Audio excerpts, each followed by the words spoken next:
Emotional intelligence abilities have been proven to surpass high cognitive intelligence in predicting success in all areas of life, including at home and at work.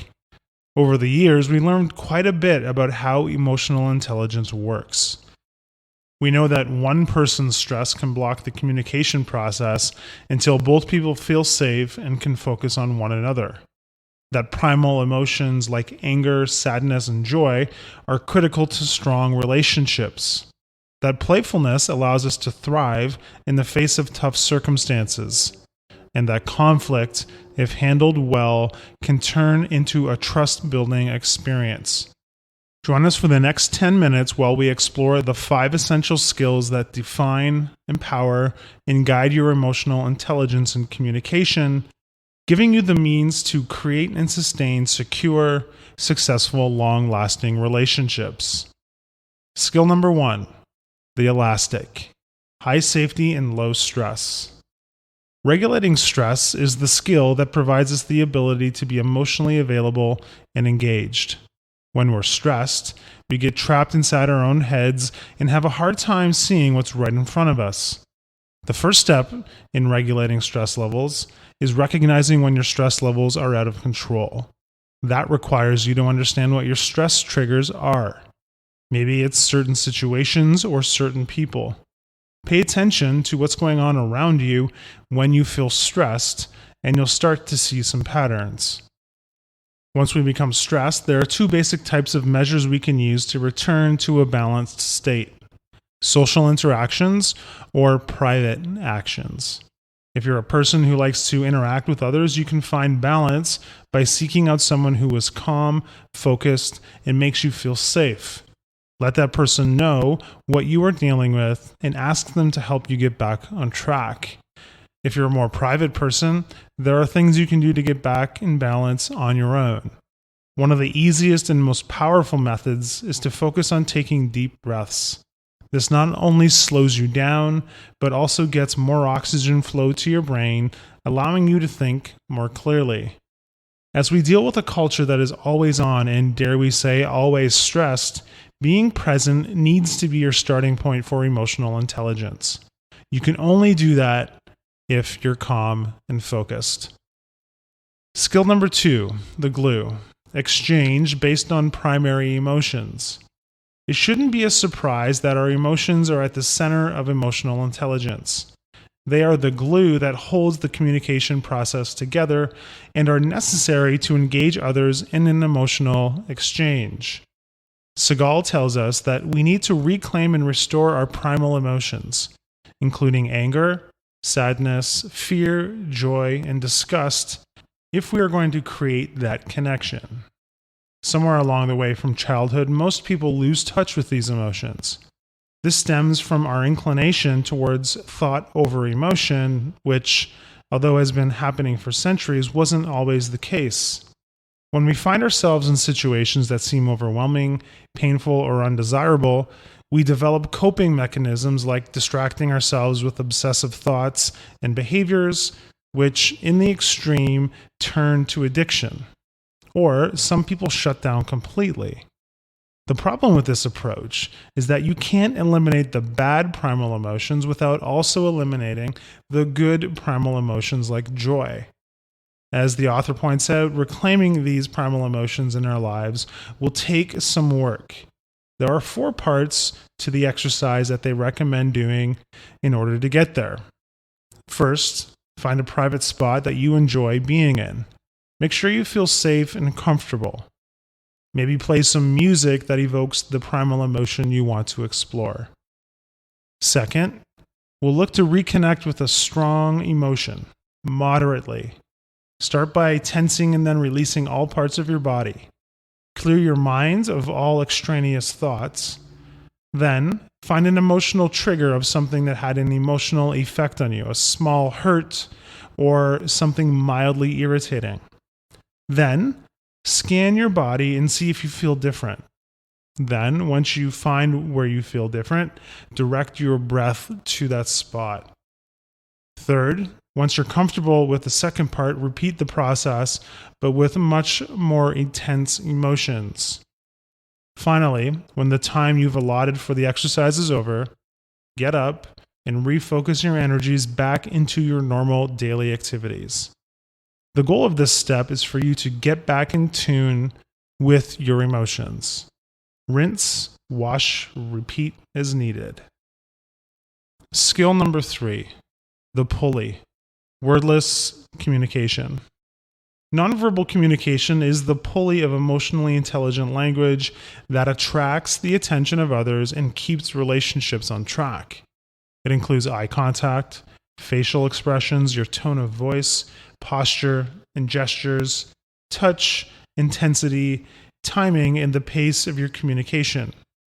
Nonverbal communication is made up of 2 parts: the nonverbal cues you are giving off and reading the nonverbal cues that other people are giving off. In order to do both of those well, you need to clear your mind of all distractions. You can't focus on what you are going to say next and focus on nonverbal communication at the same time.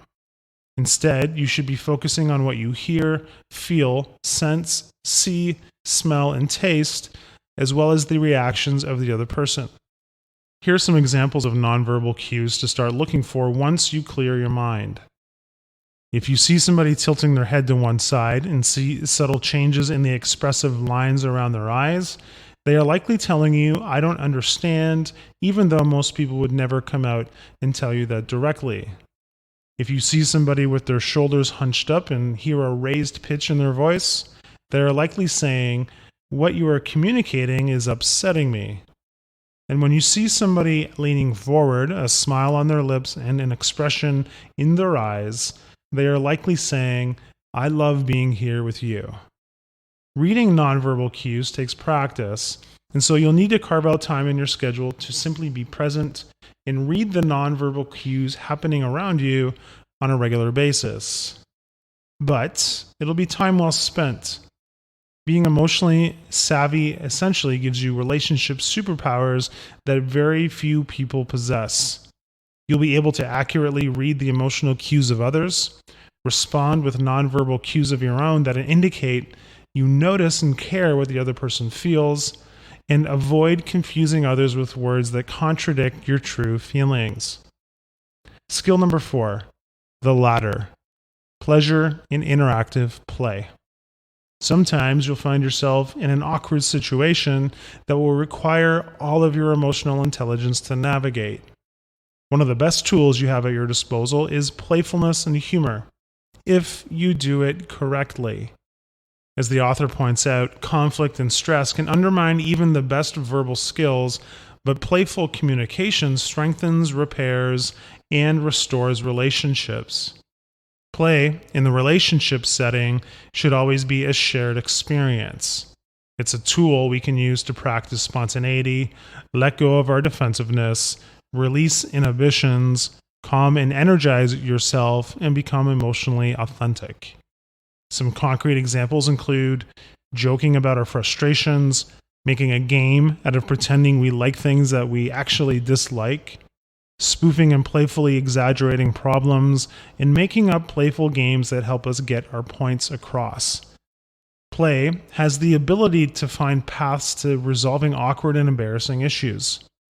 However, be sure that whenever you utilize this tool, you tread lightly. To ensure that you don't make a bad situation worse, make sure you can answer yes to the following questions. Are you feeling calm, energetic, and warmly connected to your partner or coworker? Is it your true intention to communicate positive feelings? Are you certain that your humorous gesture will be understood and appreciated? Are you aware of the emotional tone of the nonverbal messages you are sending? Are you sensitive to the nonverbal signals your partner or coworker is sending?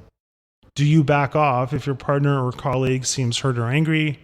And finally, if you say or do something that offends, is it easy for you to immediately apologize? If the answer to all of those is yes, fire away. Skill number 5, the velvet hammer. Conflict as opportunity for trust building. For the emotionally intelligent, conflict is an opportunity to build trust. Of course, in the hands of the less skilled, conflict remains what it has always been, an opportunity to create hostility or irreparable rifts in relationships. By using the skills we've already covered up until this point, you'll be able to resolve conflict in a number of different ways. By not getting emotionally overwhelmed, you'll be able to accurately read and interpret both verbal and nonverbal communication. By both expressing and controlling your emotions, you'll be able to communicate what you want without threatening other people. By being present, you'll be able to access the most information possible, both from the cues you are sensing in the moment and from your mind, so you can negotiate the situation to the best of your ability. And finally, you'll be able to offer alternatives to knee-jerk reactions that are common in tense situations. When you do these things, you ultimately work out your issues quickly and painlessly, and trust grows. Why? Because the other person now knows that when other sticky situations invariably come up, you'll be a calm and willing partner in looking for a solution. We like and trust people like that. Conclusion. So there you have it. 5 skills you can use to become more emotionally intelligent and get more of what you want out of life. Before you leave this summary and move on with whatever it was you were doing, here are some questions to answer to make sure that what you learned will stick. What exactly is your plan to start using the nonverbal skills you learned here? Who are you going to practice them with? Finding a willing and able partner to start this journey with will make all the difference. Where will you practice these skills? And finally, when will you practice these skills? Answer these 4 questions and you'll be well on your way to becoming an emotional intelligence powerhouse. Hi, I'm Rhonda, and this is an exclusive audiobook video recorded for the Audiobook Master Channel. Enjoy your audiobook and have fun learning. Don't forget to subscribe and hit the notification button so you'll get updated on our next upload. If you liked the video, give us a thumbs up and say your thoughts about the book we just covered. Do you want to listen to a summary or review of a book that we haven't covered in the past? Say it in the comments below or send us a message. Don't forget to check our other uploads. Enjoy listening!